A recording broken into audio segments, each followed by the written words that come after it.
Happy Halloween, y'all. Welcome into another edition of DNVR Rams Live, presented by our friends at Branded Bills. Head to brandedbills.com, use that code BBDNVR for 15% off of your first order. We've got a lot to get into today. I'm going to play a great conversation with my good friend Joel Cantalamessa of RamNation. Of course, he founded the site back in the day. Longtime CSU content creator, great supporter of all things CSU athletics. Also hosts the RamNation podcast with Mike. They do a great job providing commentary. Joel's always been really supportive, always been a great advocate for me, a great ally as I've, kind of come up in the media sphere. There are a lot of people in the CSU community that I owe a ton to, many of which listen to the podcast, support everything I do, and I certainly appreciate it. But kind of fun to do a little bit of a crossover episode with him. I always make the BoJack Horseman quote, when he has Mr. Peanut Butter on, like, what is this, a crossover episode? But it was great to talk with him. We talked about the future of CSU football, how challenging the last 10 years have been on the fan base, what we would like to see in the next coach, all kinds of stuff. And I think you guys are really going to enjoy it. And I'm really thankful that he was able to make some time for me this week, able to get this conversation in. We're going to be talking plenty of basketball over the next couple of weeks. Obviously, the season opener Monday night. Looking forward to that. Going to be a whiteout at Moby Arena against Incarnate Word. A little surprised they're doing the whiteout for this game, just given I don't know if you're going to have the craziest crowd on a Monday night, but the students have been turning out pretty well for all things athletics, so we'll see. But it's going to be fun. The beginning of the Farokhmanesh era. Really looking forward to seeing how all of this plays out. I'm going to give kind of some brief thoughts on the rotation going into the year, the non-conference schedule, which looks fairly manageable, I would say. Kind of give my expectations for the team on Monday. We'll probably do our annual predictions episode. Last year was crazy when I got really lucky just hitting it on the head by saying that CSU would make the tournament, but they would start slow. They would get hot at the right time and ultimately make the tourney by winning the Mountain West tournament for the first time since 2003. I'd love to say that was some type of divine look into the future by me. It was totally luck, but I did feel like the team was going to start slow and end strong, and that's kind of what went into that. I feel like this year we maybe see a little bit hotter of a start. The conference slate is kind of a tough beginning. The first 5 games or so going into the Mountain West slate are going to be a challenge. We'll get into all of that. If you're watching live on YouTube, you wouldn't mind saying what's up in the Toyota chat. I certainly would appreciate it. Give us a thumbs up if you're listening later on Spotify, on Apple, and wouldn't mind giving us a 5-star review. Certainly helps with the algorithm, all of that kind of stuff. I tweeted this before the show, but I was curious. CSU football 5-10 all time on Halloween. They have not played on Halloween since 2015. If you remember back, that was a 41-17 loss to San Diego State.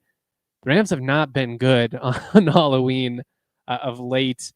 They haven't played a ton on October 31st over the last 15 years or so, but they did on 2015. 2009, they lost 34-16 to Air Force.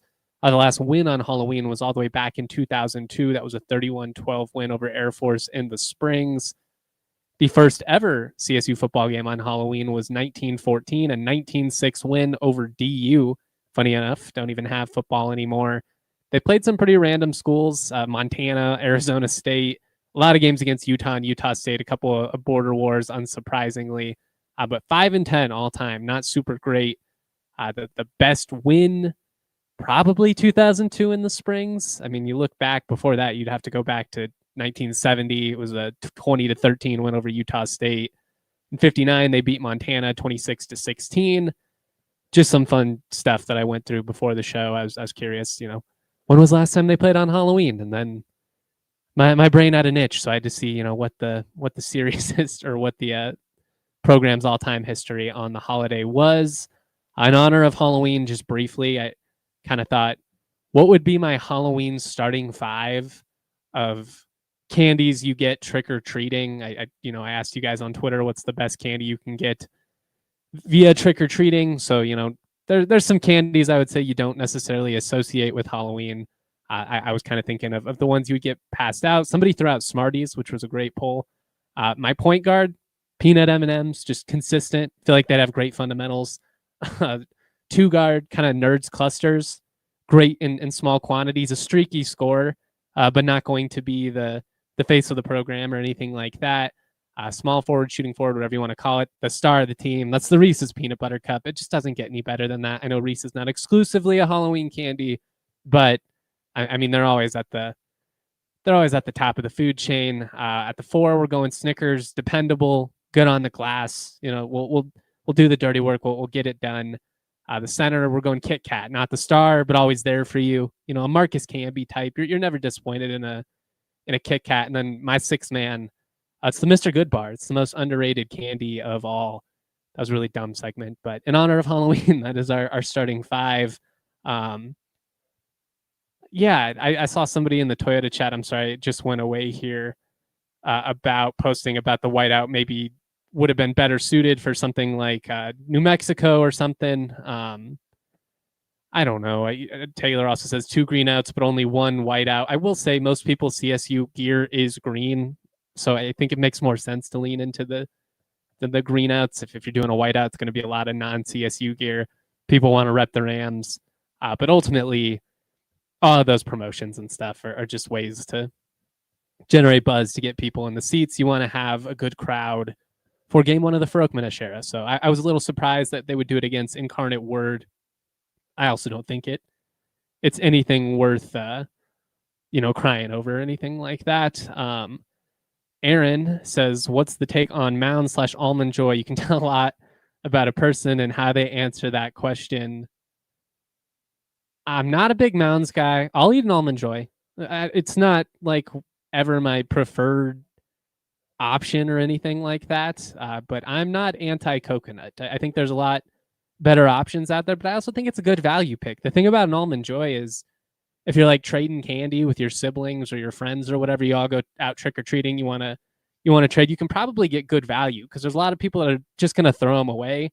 You can, here's a Tootsie Pop or something for like 5 Almond Joys. That's a good value trade. So maybe not the star of the show, but I'll never turn one down. All right, let's get into the hoops preview. I've gone far longer on this than I intended to, so I apologize to everybody. Thank you for bearing with me. This isn't like a super formal preview or anything like that. Again, we'll talk more about the season on Monday. There's a lot to be learned about this team. I think that's what's kind of exciting. I went on the Basketball in the Mountains podcast hosted by my good friend Tyler King of the Denver Gazette. Go check that out. Subscribe. He does a great job covering all things college athletics. He and I, really big college basketball fans, so it's always fun to go back and forth. And I don't want to get too repetitive with some of the stuff I said on his show, but I do feel like it's interesting going into this year, just given that you don't really have an established face of the program. You've got some returning key players. Bemba's very experienced. He's been an integral part of the rotation the past couple of years. The numbers with him on the floor versus off the floor are staggering. I'm stoked that he's back. And honestly, while I would have loved to have Kyan Evans back and Croc as well, it was kind of inevitable. You were going to lose a couple of those guys. I do feel like it's an underrated win, or it's an underrated strength for CSU going into this season, that they have some continuity in the front court, because it's hard to find 4s and 5s who are skilled enough to play within this offensive system. You've got to be able to play at the top of the key. You got to be able to play with your back to the basket, but also be a good passer. You got to set a lot of screens. You've got to understand spacing. I mean, the pace, it's an adjustment for a lot of guys. And to have some people that are experienced and Jorgensen and Joppa, who kind of, dipped their toes in the water last year, but also deceptively played a pretty big role, especially in the success down the stretch over the second half of the season. I love having those guys back. I think that's deceptively a really big advantage for CSU going into this season. especially because I'm really intrigued by the guards that they brought in. I think this is a roster that is raw and unproven. You've got a lot of guys that'll be making substantial jumps in terms of the roles that they're asked to play. But I think the talent is there. I think on paper, this is a really intriguing team. And I think they will exceed some of the expectations that have been set in the preseason here. They were picked 7th in the Mountain West preseason poll, same as last year.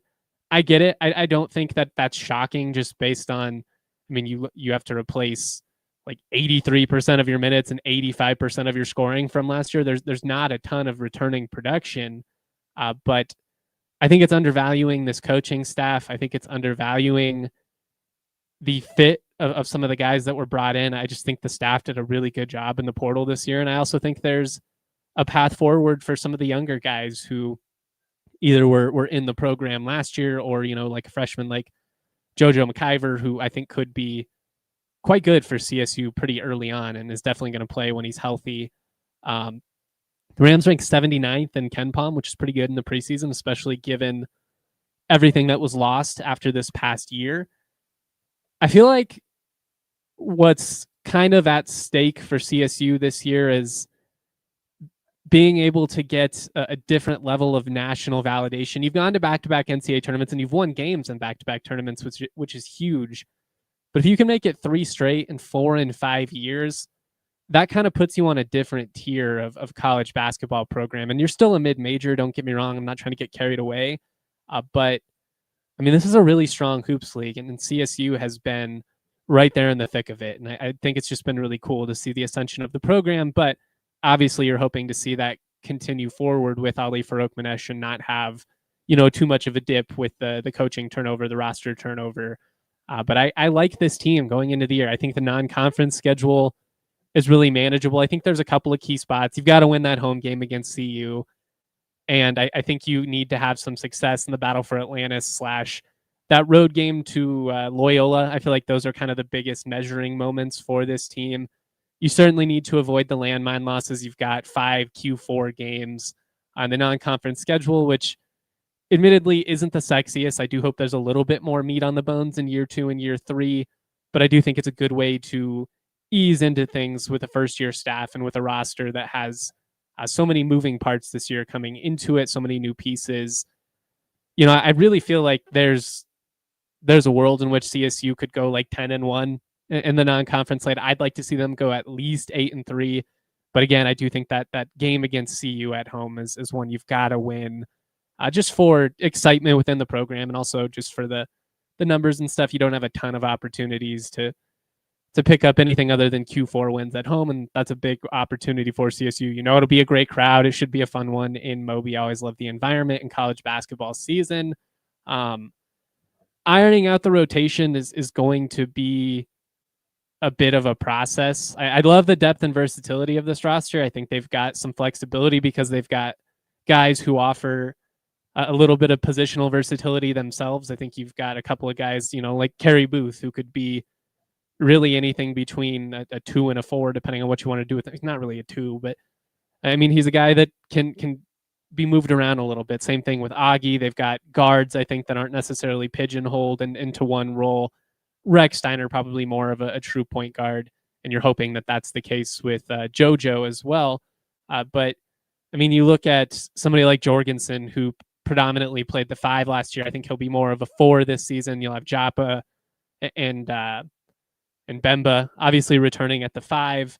I really like the build of this roster, and I think there's probably going to be a couple of guys that are the odd men out, and that's always a tough balance for a coaching staff. But I think if you look at what CSU did last year, it's a great blueprint for kind of what you hope to do this year. You'll experiment a little bit in November, try some stuff out.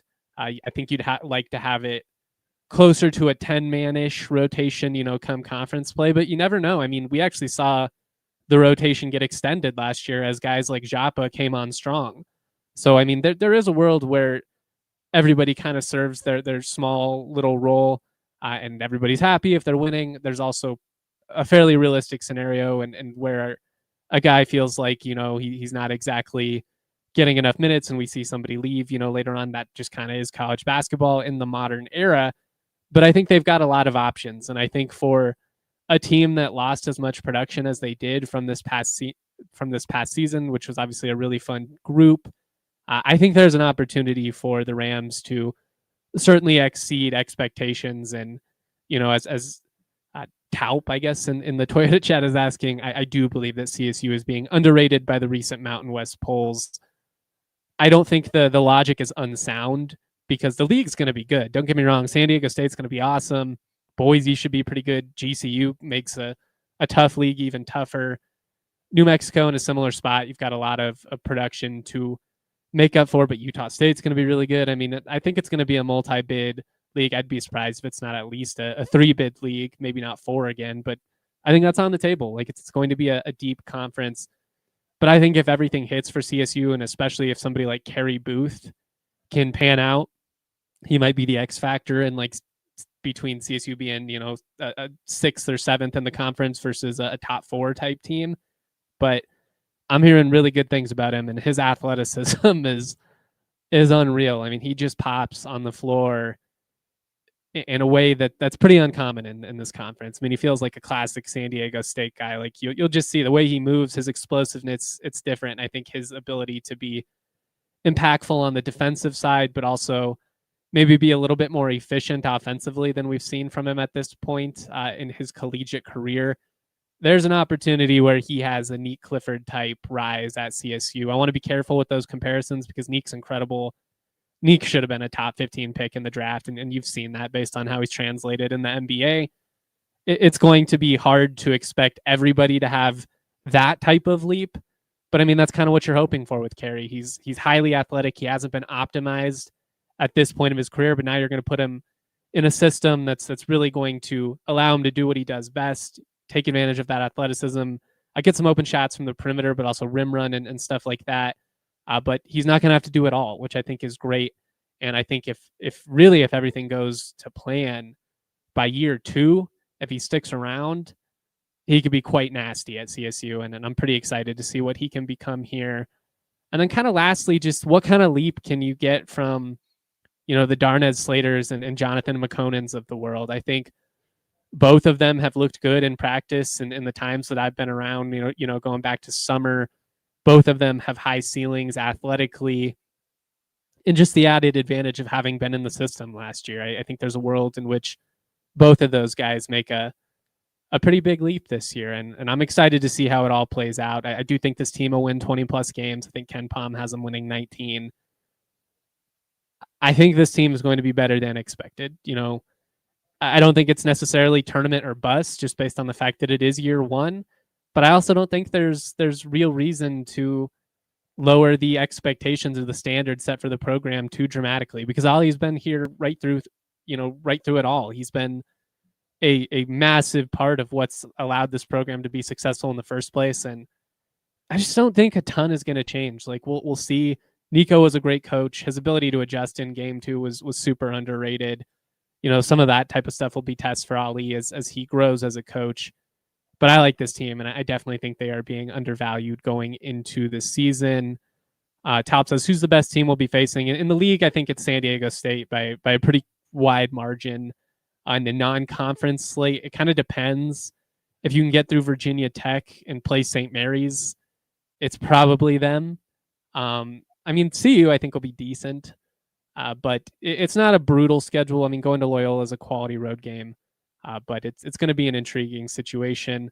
I do need to take a quick break. I've gone much further than I'm supposed to on the ad stuff. So let me shout out a couple of partners real quick. Then we will get to part 1 of that conversation with Joel Cantalamessa of RamNation.com. Trucks have always been a part of Toyota's DNA. For generations, Toyota's built durable legends destined for greatness, perfect for Colorado. They've got so many options, and what's great is they provide versatility, a lot like what we've been talking about with the CSU lineup. You need flexibility in Colorado. You need to be able to cruise around town. You need to be able to park, downtown, but you also need to be able to adapt to the weather, which is always changing. Nobody does that better than our friends at Toyota. Check out the Tacoma. check out the 17 models they have with all-wheel drive or four-wheel drive. They've got 16 different hybrid vehicles to choose from. Toyota really doing it right. They are the proud partner of CSU Athletics and the official vehicle of DNVR. Toyota, let's go places. I also want to shout out Shady Rays. You know that moment when you've realized that you've lost your favorite sunglasses. Maybe you left them on an airplane. Maybe you left them at a hotel. Worse, maybe you broke them. That's always a crappy feeling. Our friends at Shady Rays, they can help you rest assured. Every single pair is backed by lost and broken replacements. These are quality, seriously good-looking, polarized, durable shades, but they have your back, and they're not trying to, completely screw you over. These aren't stupidly expensive. We've teamed up with Shady Rays to bring you an exclusive offer. If you go to shadyrays.com, use that code DNVR for 35% off polarized sunglasses. Try for yourself. The shade's rated 5 stars by over 300,000 people. I've got a couple of pairs. Got one right here. I love them. Shout out to our friends at Shady Rays.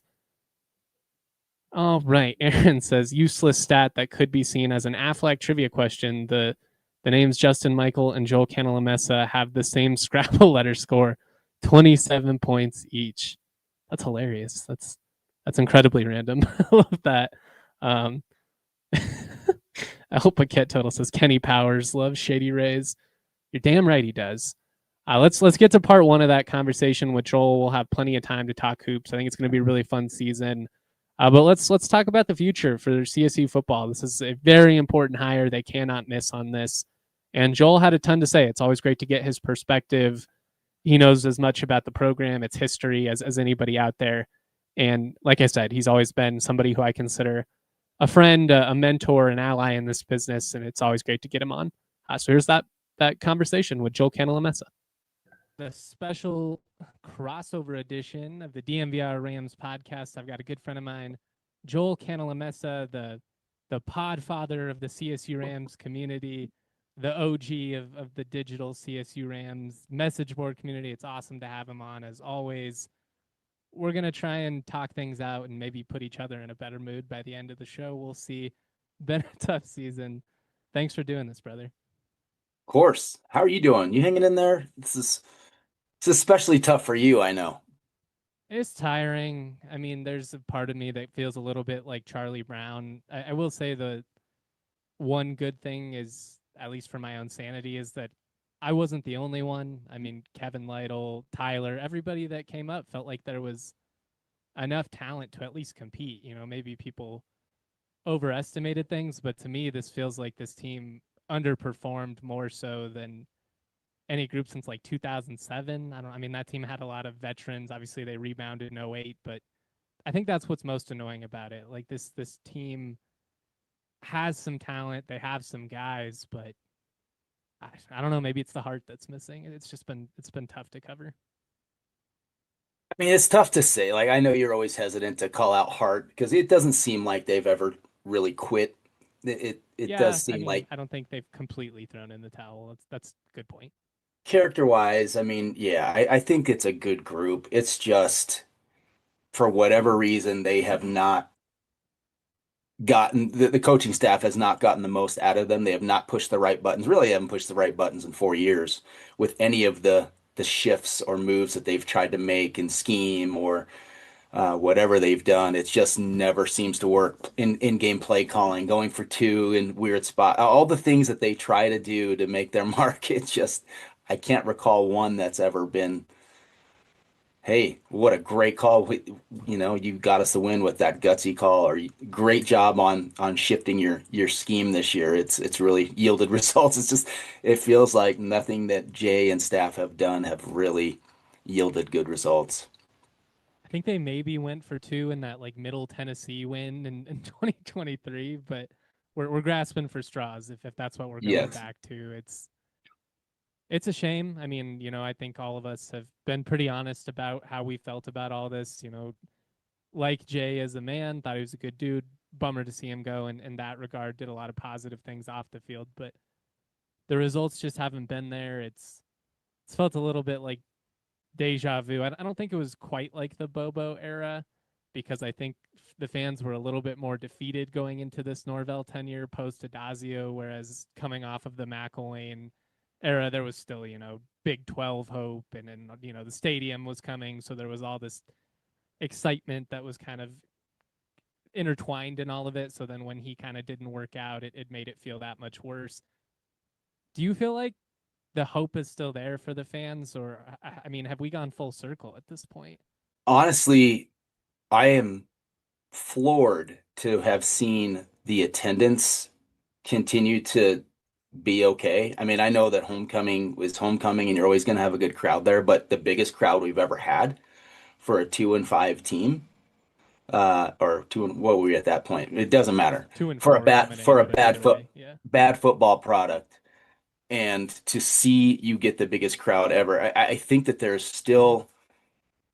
I'm just so impressed with the fans and particularly students that have really kind of offset some of the complacency that the rest of the fan base has had. But I think that we'll always keep coming back, Justin. I mean, as down as we are right now you've got this hope. Hey, we could go nail a coaching hire and we start this cycle all over again where it's hope, it's defeat, it's dejection, it's complacency, and then the cycle of, hey, a new coach. Maybe we can get it going again because it's been so long. I can't even remember what it feels like to have a good season. That one McElwain season was good. We had a couple middling seasons other than that since Sonny's really probably 2022, 20 or 2002, 2003 season. I mean, it's shocking how fleeting our success has been, but it could take just one great hire, and especially with the way that college football is these days with the portal and to buy a roster, it's you could flip it relatively quickly. It's just we unfortunately don't have a great track record of hiring good football coaches. I mean, that is kind of why I've argued it's the most attractive the job has been. I mean, the resources are there. You have institutional support at a level that is not very common, especially outside of the Power Four conferences.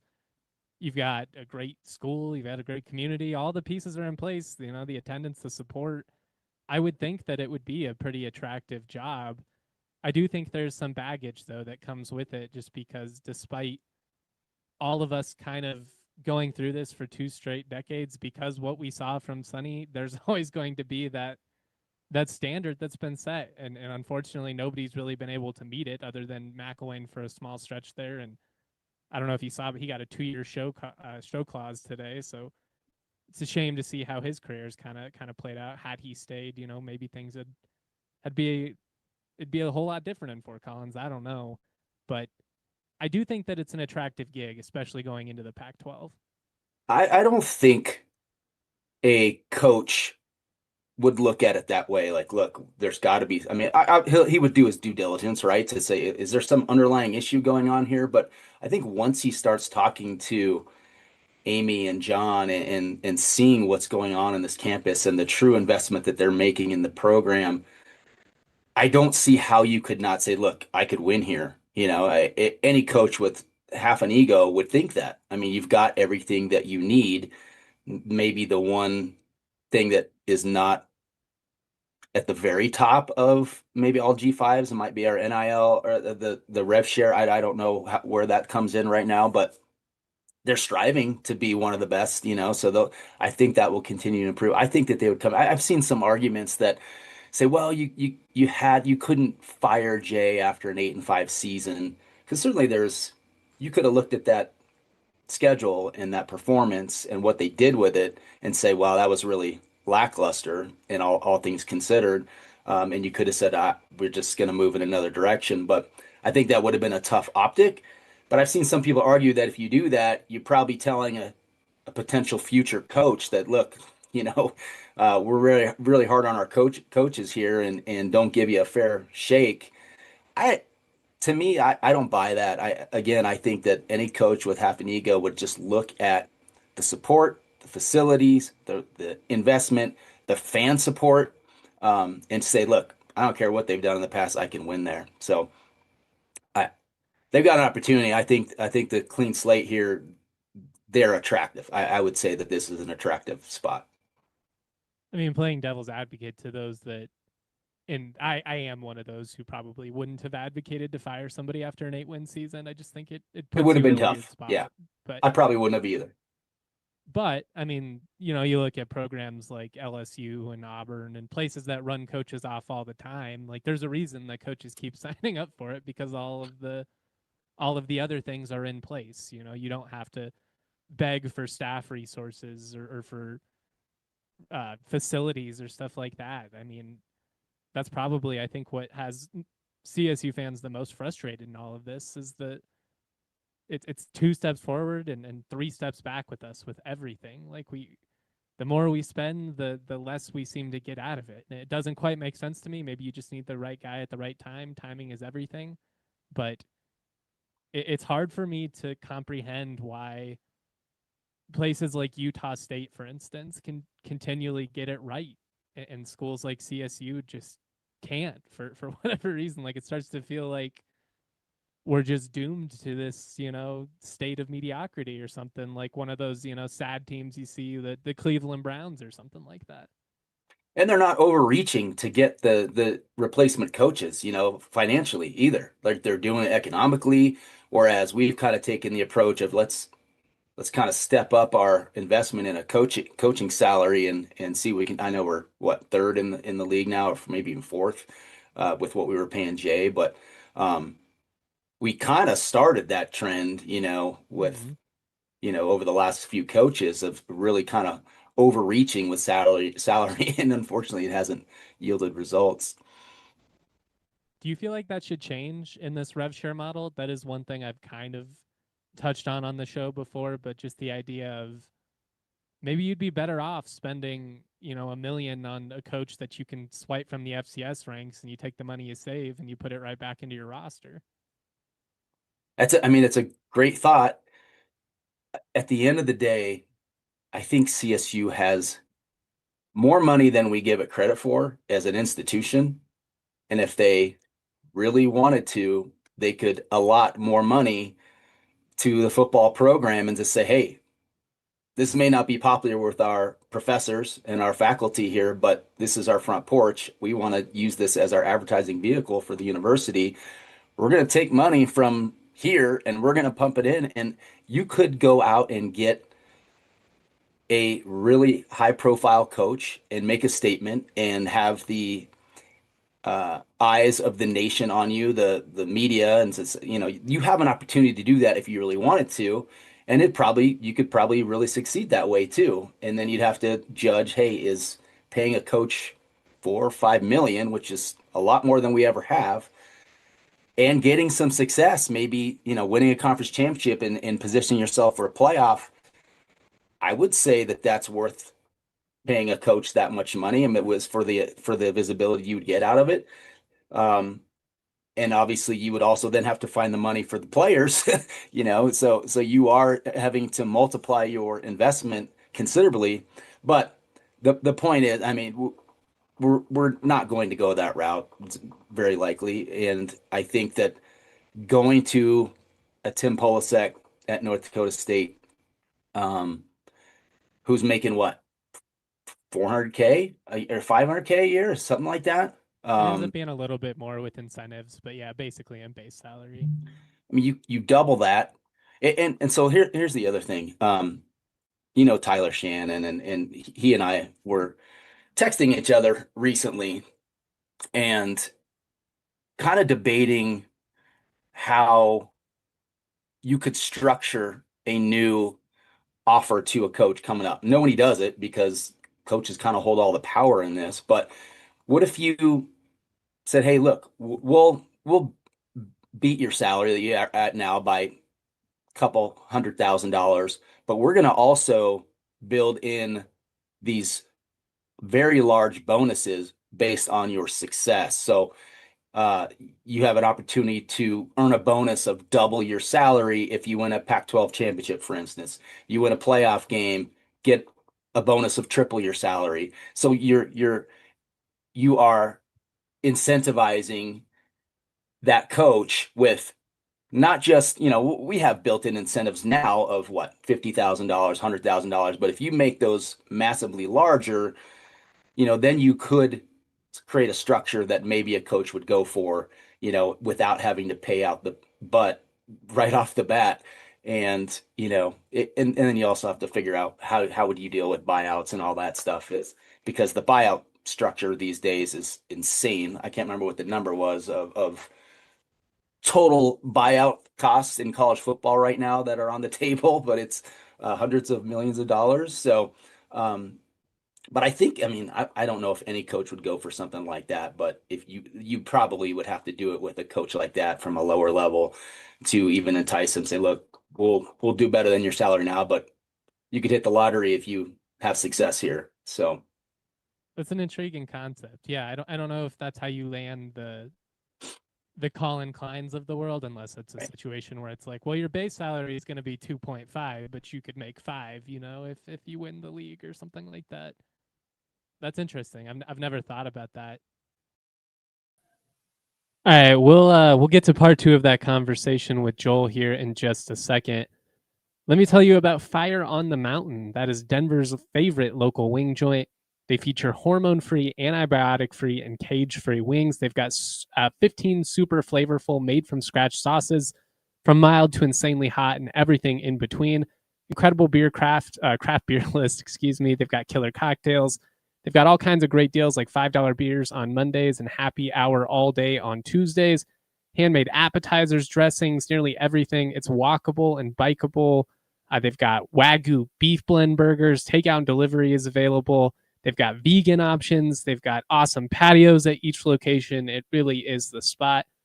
Grab $5 pints on Mondays, all day happy hour on Tuesdays, and they now offer delivery from their Wash Park store. Try the best wings in Denver at the DNVR Broncos tailgate on November 6th and 16th, or visit their spots in the Highlands and Wash Park. I also want to talk to you about Dick's Sporting Goods. It's crazy that we are in Dick's Sporting Goods. If you're in Colorado, stop by your local Dick's Sporting Goods for the hottest apparel and footwear from top brands like Nike, Adidas, Originals, Hoka, DNVR, and more. You can score the latest equipment for baseball, football, soccer, basketball, golf, all your tailgating essentials and more. If you find a lower price, they will match it with their best price guarantee. Get your gear fast with free curbside pickup at your nearest store or easy shipping from Dicks.com. Every season starts at Dick's. All right, we're going to get to part 2 of that conversation with Joel. We're going to throw out some names, kind of talk about some of the characteristics, some of the prerequisites, if you will, that we would like in a head coaching experience. How important is it to us, CSU ties, all of that fun stuff. If you've got any questions, comments, etc., throw them in the Toyota chat. We can always come full circle at the end of the show. But here is part 2 of that convo with Joel.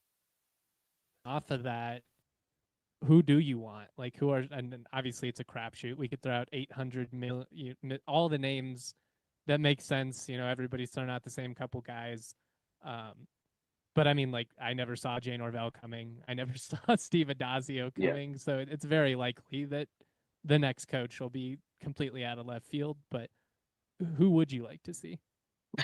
If I'm looking at realistic, if who I'd like to see, I'd like to see go get one of those top name. I mean, throw $5-6 million at a Brian Kelly. I know he comes with some weird other issues and all that, but he's going to come here and win, and he's got the pipeline of recruiting, and he's got you would immediately have the eyes of the world on you.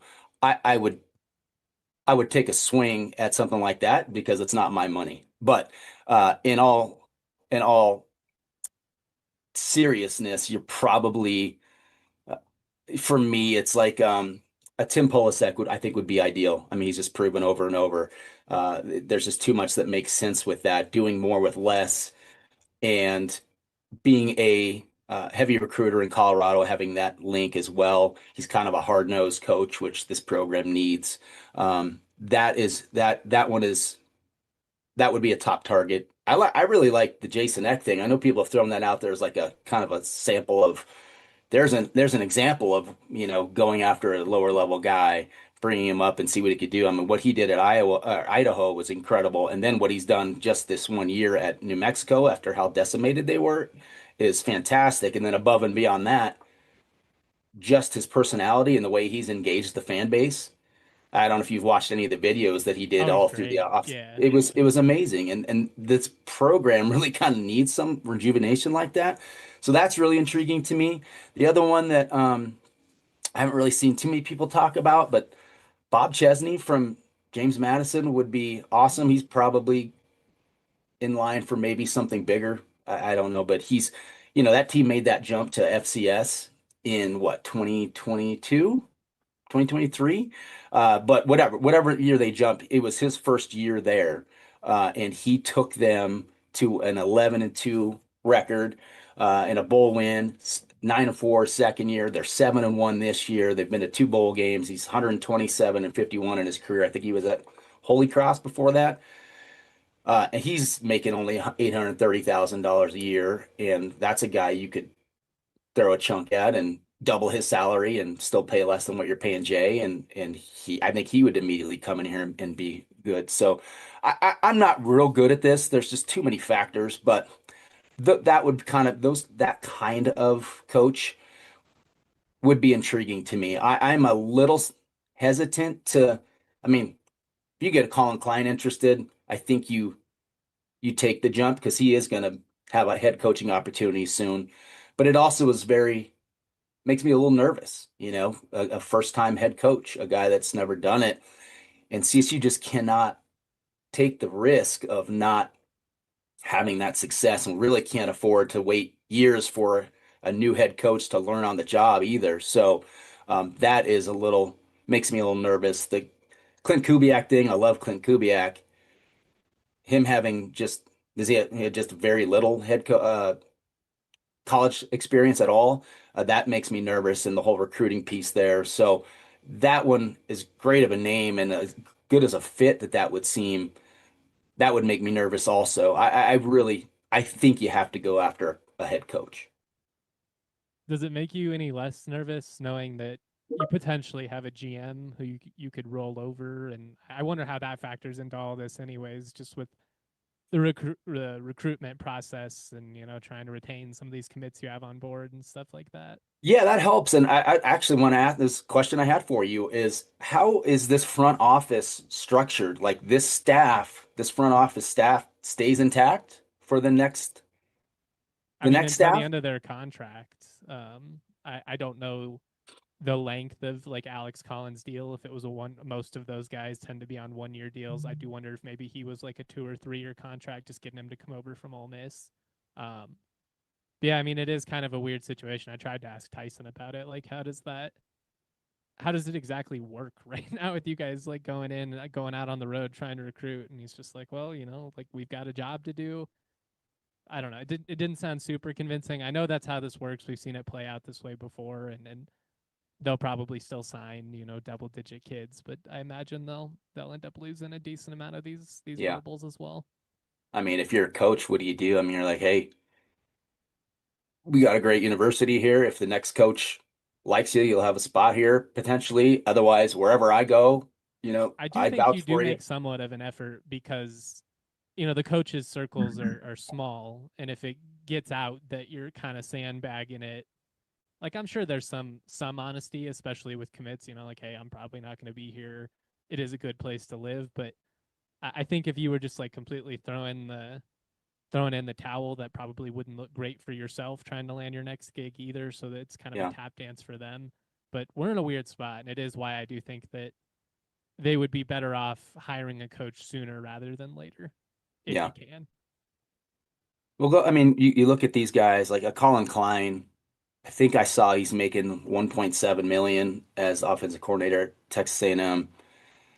For him to make the jump, obviously you make the jump because you're getting a head coaching opportunity, but you'd probably think you'd want to be at least around there as a salary offer. So you're already looking at starting near the 2 million mark, to get a guy like him or really any of those that type of coach. Clint Kubiak's probably making, I don't know, as a NFL offensive corner, what, 2 mil? I would think at least Yeah. close to it. Yeah. So that could be also why you do target an FCS coach or See, an that's the FBS. problem with Eck, right? Like Eck, if going on the idea of, well, it's not my money, he might be my top choice. Yeah. but I think he He's chose on making a a $20 mill. million What dollar mill? buyout. Yeah, but his buyout is high. Oh, okay. That's a good point. UNM protected themselves this time around, which was smart. I mean, they should have after what happened to him. Yeah, that's a good point. It's going to be interesting. That's the one downside, I think, to having this firing happen so soon in the season is that it's going to make this whole process feel so, we're going to drag it out for weeks and weeks here. Do you like Eric Norris at North Texas? I do, yeah. I'd be pretty surprised if he's not a candidate at like Oklahoma State and some of those type places. But I mean, also the possibility of bringing a quarterback with you. I mean, I think that's a pretty high selling point as well in some of this. And I don't know, like, I feel like the thought process has had to change when it comes to college football. Like, I feel like in the past you were thinking, who can we get that could maybe be a Sonny Lubick type that'll be our guy, the program for a decade. And now it's kind of just like, who can come in, win now, hopefully sustain it for a while, and then if we have to move on in a couple years, we will. Like, I feel like it's more just who can come in and get it going. Yeah. I mean, I don't think that's not been the approach of the last few coaches. It's just they haven't worked. I don't know where the Adazio one came from. That was just so asinine that it Shout out Urban. defies all logic. But yeah, it, the other one is I was listening to Brian Roth, and he had mentioned Billy Napier, and I've heard you talk about Billy Napier, and Kevin Lytle has mentioned that what you've heard. He just likes being on the southeast part of the country. Didn't necessarily love his time here, but Brian laid out some good points of why he would be awesome here as far as a recruiting pipeline and the success he had at Louisiana, and not as good at Florida, but that's a whole different gig there, So, but the other thing about him is he's making $7.5 million. So, to go land a guy like that, you're paying a lot of money, and that doesn't seem realistic to me. I don't know. I might be putting too much stock into the Bobo era where it's not a large enough sample size to really come to this conclusion. But I'm more in line of the guys like Norvell who have this Southern California, West Texas ties more so than the Southeast. I just think when you look at the successful programs on this half of the country, that's almost always the consistent theme. You're right. Texas, SoCal, Colorado. And it's Especially, great. that you're going to be in the Pac-12 now, and you're playing Yeah. a lot of games in the Pac Northwest. Like, I think states like Arizona, Washington, even those would be very intriguing to me. Of like, if you could have a little bit more consistent of a footing out there. I know the Colorado recruiting is a big deal. I do think until they start landing some of those top 10 players in the state, it's really not going to make a huge difference. But I mean, you see it even on the McElwain teams, the Jake Bennett's of the world, or even like last year, you still had the Chase Wilsons and Henry Blackburns on the roster. You do need a local presence here to an extent. Yeah. Yeah. What's the most important thing to you? Is it head coaching experience? I mean, like, some people fixate on CSU ties. I could really care less. It's a nice thing if they have it, but just, I mean, give You me a guy know, that can win. I'm 100% there, 100% with you there. I the one thing about the CSU ties is that we've just seen over the last few coaches that the importance of beating your rivals has not been near good enough. And I think a coach can come in here and figure out how to make it important, like McElwain did when he came in. Mike Rose tells a story all the time, but he got to know McElwain pretty well, and he after we had lost to Wyoming in what 2000, when was McElwain here? 2012. 2012. Yeah. Yeah.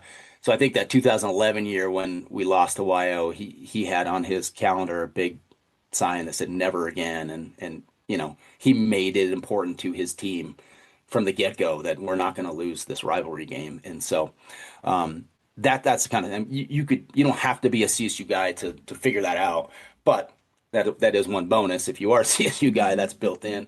But I fully agree. Go get the best guy. Doesn't have to be tied here, because as you said, just give us a few years of success, put us in a better position, and move on.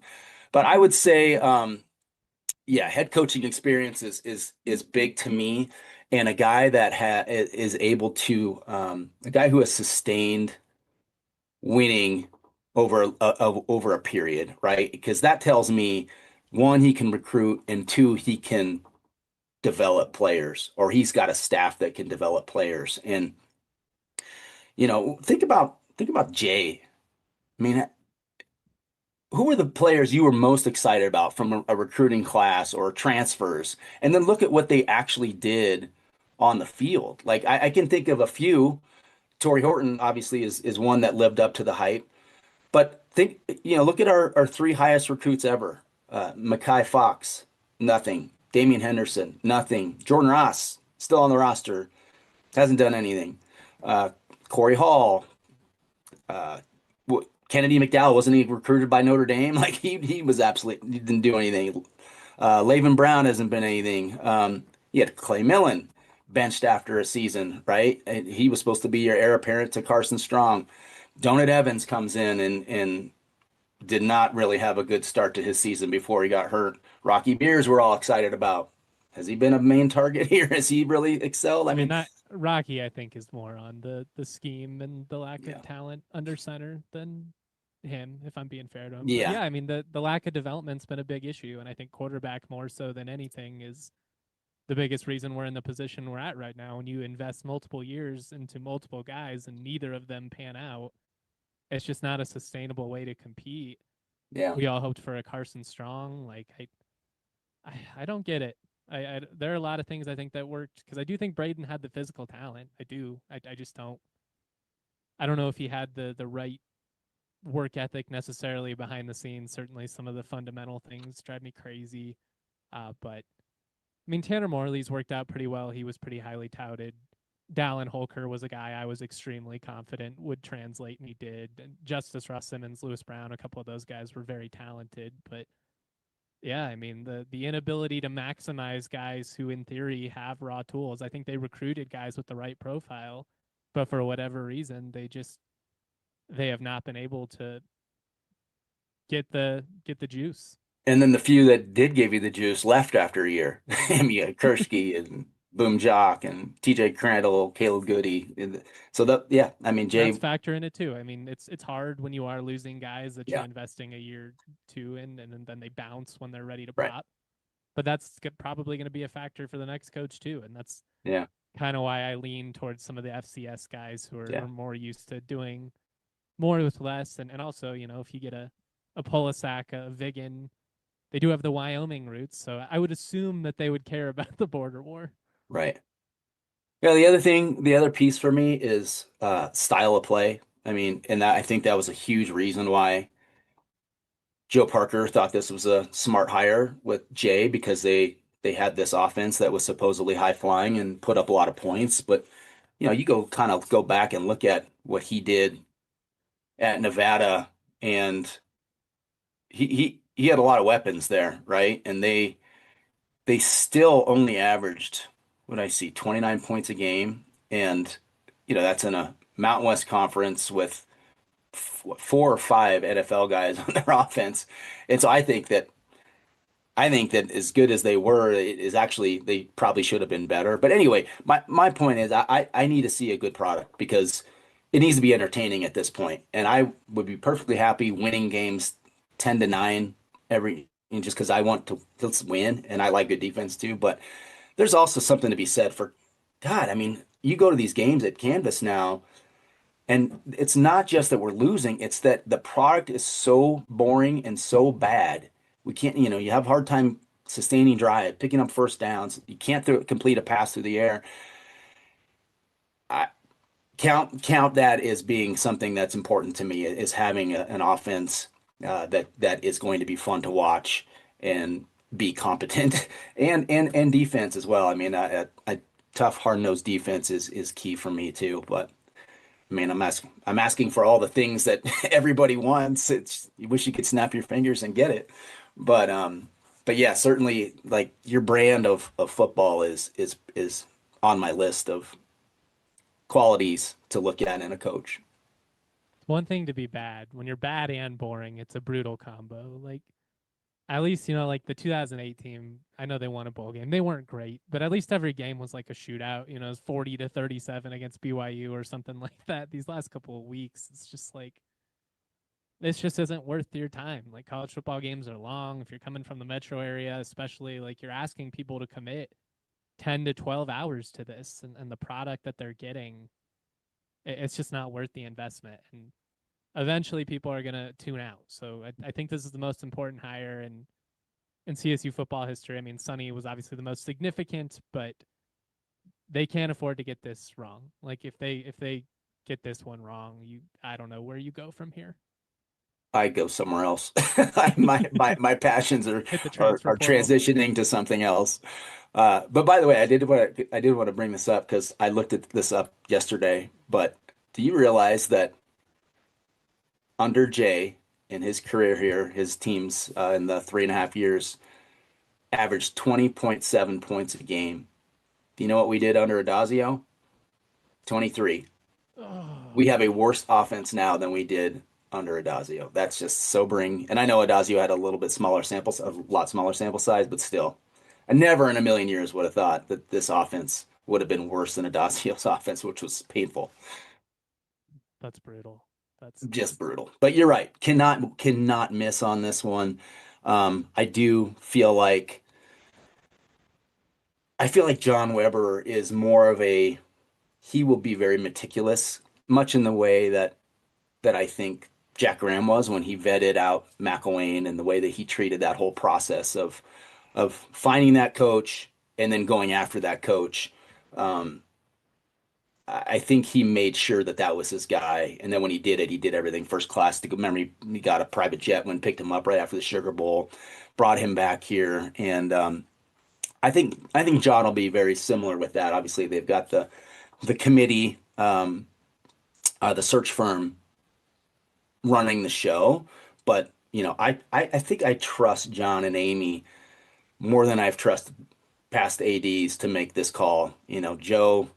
Joe was lured by this fact that Norvell just whipped our butt. He's had some success. He runs a exciting offense, and hey, let's go get him. We could go get him because he's not making pennies in at Nevada, and we could they're both double his kind of salary. old school too. Like I think they viewed college athletics very similarly. Jay Yeah, with his dad being an AD and stuff. Like I yeah, think there's some of that factored into it as well. The game kind of evolved very quickly right after we hired Jay Norvell, and he was able to change some things, but a cat can only change his stripes so much, and it just yeah. I mean, the game it absolutely 100% did. I mean, everything about it changed, and but but the athletic department tried to mitigate that as best as possible by surrounding him with this support staff.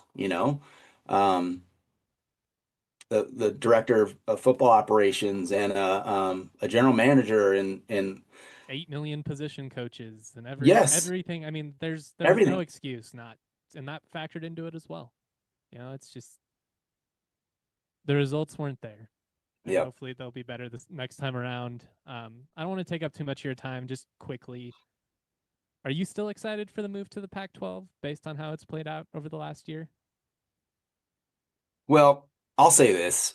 I I personally wanted to see the conferences merge.